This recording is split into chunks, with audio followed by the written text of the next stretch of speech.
యుద్ధ దినము రాగా గాతు దేశముకు చెందిన గొల్యాతు అను యుద్ధ వీరుడు, ఆరుమూరల జానెడు ఎత్తు ఆజానుబాహుడు, భీకర రూపముతో విల్లంబుల ధరించి తన డాలునే ఒక మహాబలశాలి మోసుకురాగా ఇశ్రాయేలు దేవుణ్ణి అనేక విధాల అవమానపరిచి దూషించగా దైవ బలము చే శక్తి నొందిన దావీదు వానిని దురించెను. దైవ బలము చే శక్తి నొందిన దావీదు వానిని దురించెను.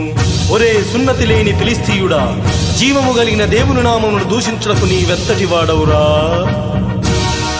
కలడంటిని యెహోవా, కలడంటిని జీవమై, అనంత జీవులాశ్రమై అలరారు ఆత్మని.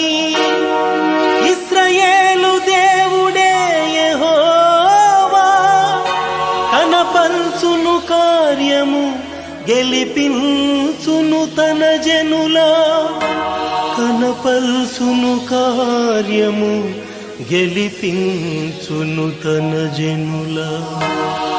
కనులు తెరవని ప్రాయము నీది బాలక,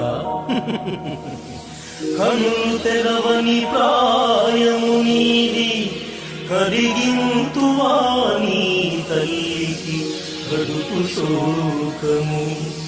ముకు పచ్చనారని మున్నలవాల పసిపిందె వంటి తనువుతో పందెమాడవతివా.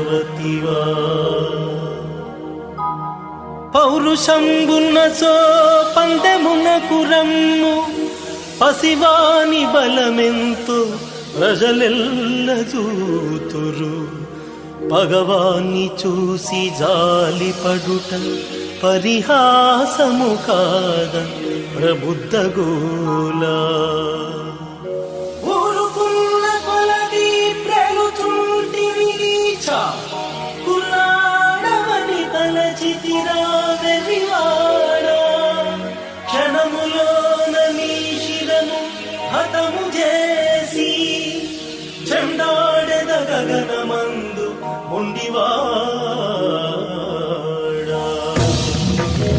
యుద్ధ వీరుడు యెహోవ, యుద్ధ శూరుడు యెహోవ, బల శౌర్యము గల రాజు బహుగంభీరుడు. సలుపుతున్నాడు యుద్ధము తన జనుల రక్షింపనెంచి, సంహరించు గర్వాంధుడా